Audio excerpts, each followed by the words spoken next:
जय भीम, जय भीम, जय संविधान, जय लोकतंत्र, जय Bharat.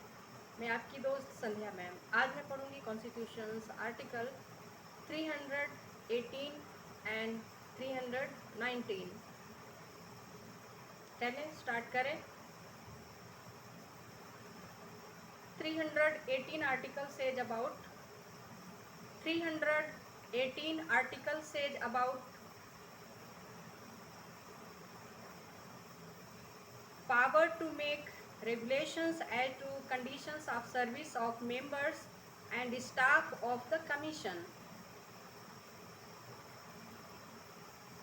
Power to make regulations as to conditions of service of members and staff of the commission. In the case of the union commission or a joint commission, the president, and in the case of state commission, the governor of the state may by regulations. Number A, determine the number of members of the commission as their conditions of service, and B, make provision with respect to the number of members of the staff of the commission.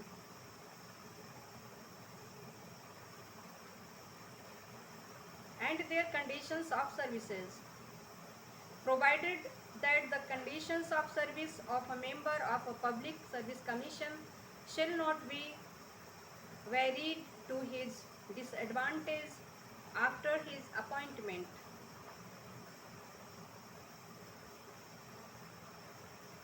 Article 319 says about prohibition as to the holding of offices by members of commission on ceasing to be such members.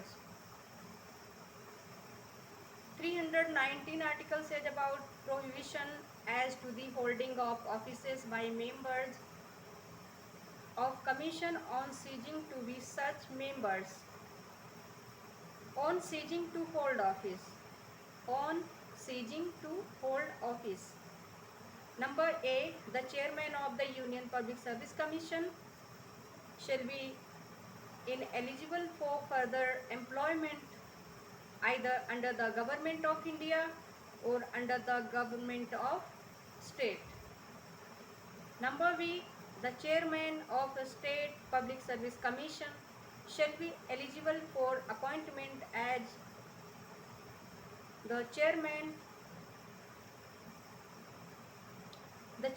or any other member of the Union Public Service Commission or as the chairman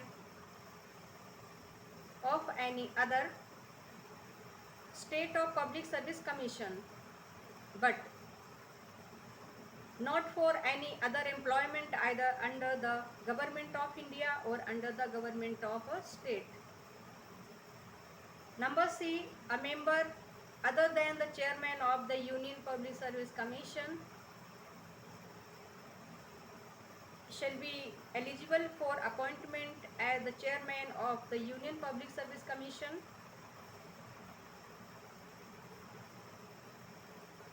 or as the chairman of a state public service commission, but not for any other employment there under the government of India or under the government of a state.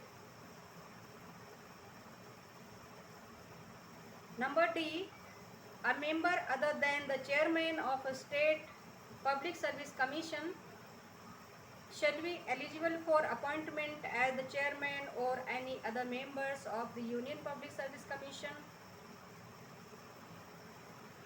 or as the chairman of that on any other state public service commission, but not for any other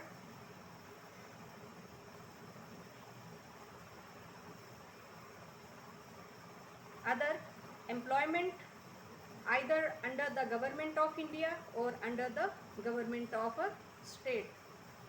तो ये था English में। अब मैं हिंदी में पढ़ देती हूँ इन दोनों अनुच्छेद को, अनुच्छेद 218 और अनुच्छेद 219 को। संविधान का अनुच्छेद, भारत के संविधान का अनुच्छेद बताता है भारत के संविधान का अनुच्छेद 318 बताता है आयोग के सदस्यों और कर्मचारियों की सेवा की शर्तों के बारे में विनियमन बनाने की शक्ति। आयोग के सदस्यों और कर्मचारियों की सेवा की शर्तों के बारे में विनियमन बनाने की शक्ति। संघ आयोग या संयुक्त आयोग की दशा में राष्ट्रपति और राज्य आयोग की दशा में उस राज्य का राज्यपाल। विनियमनों द्वारा नंबर का आयोग के सदस्यों की संख्या और उनकी सेवा की शर्तों का अवधारण कर सकेगा। और नंबर खा आयोग के कर्मचारी वृंद, क्या इंग्लिश में तो सही था इंग्लिश में, लेकिन हिंदी में कैसा है अजीब टाइप से। हाँ, नंबर खा आयोग के कर्मचारी वृंद के सदस्यों की संख्या और उनकी सेवा की शर्तों के संबंध में उपबंध कर सकेगा, परंतु लोक सेवा आयोग के सदस्य की सेवा की शर्तों में उसकी नियुक्ति के पश्चात उसके लिए अलाभकारी परिवर्तन नहीं किया जाएगा।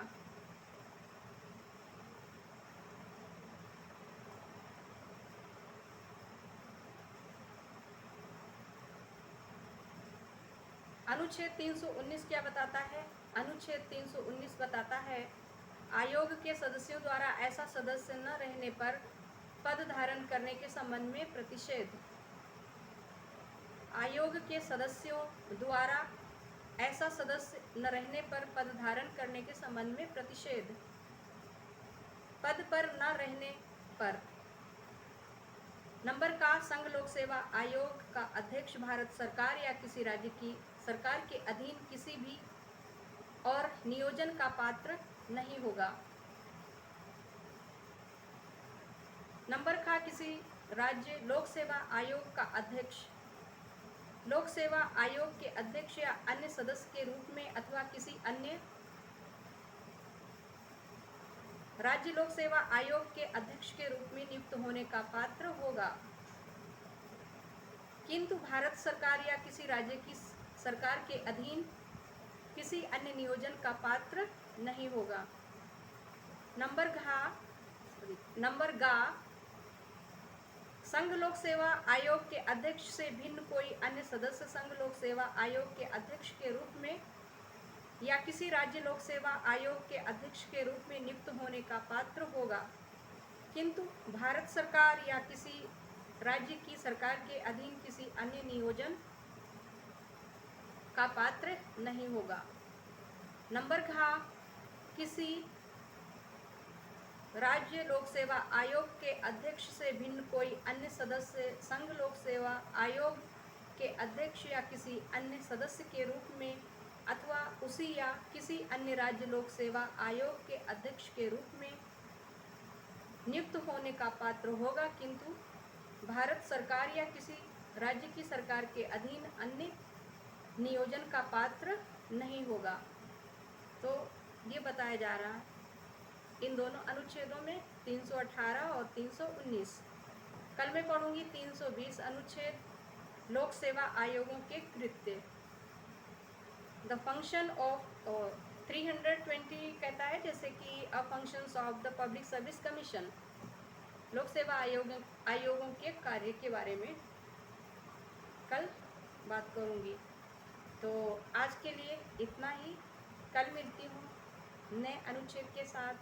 तब तक के लिए जय भीम, जय संविधान, जय लोकतंत्र, जय भारत।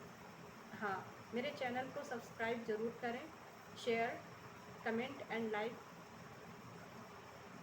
साथ ही साथ अपने देश के संविधान को ज़रूर पढ़ें, पढ़ते रहें। उससे क्या होगा, अपने आप तो जागरूक होंगे, गली मोहल्ले में जहाँ भी जाएंगे उसी ज्ञान को बाहर निकालेंगे। जो हमारे अंदर होगा वही मेरे अंदर से बाहर निकलता है। जब हम बातचीत करते हैं या कहीं भी डिस्कशन करते हैं, चर्चाएं करते हैं लोगों के बीच में, तो जो मेरे अंदर होता है वही फूट फूट के बाहर निकलता है। यदि हम गलत पढ़ेंगे तो गलत चीज़ें बाहर आएंगी, अगर अच्छी चीज़ों को हम एक्सेप्ट करेंगे तो अच्छी चीज़ें ही बाहर निकलेंगी, उन्हीं का डिस्ट्रीब्यूशन होगा समाज के बीच में जो मेरे अंदर भरा हुआ है। जैसे आपने देखा होगा कंप्यूटर में क्या फीड करते हैं, सारी चीज़ें फीड करते हैं, तो उसी तरह से कंप्यूटर हमें वो चीज़ें दिखाता है जो हमने उसके अंदर डाली हुई हैं। उसी तरह से हमारे माइंड का भी यही खेल होता है, जो हम अपने अंदर उन चीज़ों को आत्मसात करेंगे, उतारेंगे और उनका हम प्रैक्टिस में लाएंगे दिन प्रतिदिन, तो वही चीज़ें हमारे अंदर एक तरह से रच बस जाती हैं। वही ज्ञान, वही आदतें, वही परंपराएं, वही स्वभाव स्वभाव हमारा ऐसा बन जाता है जैसी चीज़ों को हम एक्वायर करते हैं। तो थैंक यू। जय भीम, जय संविधान, जय लोकतंत्र।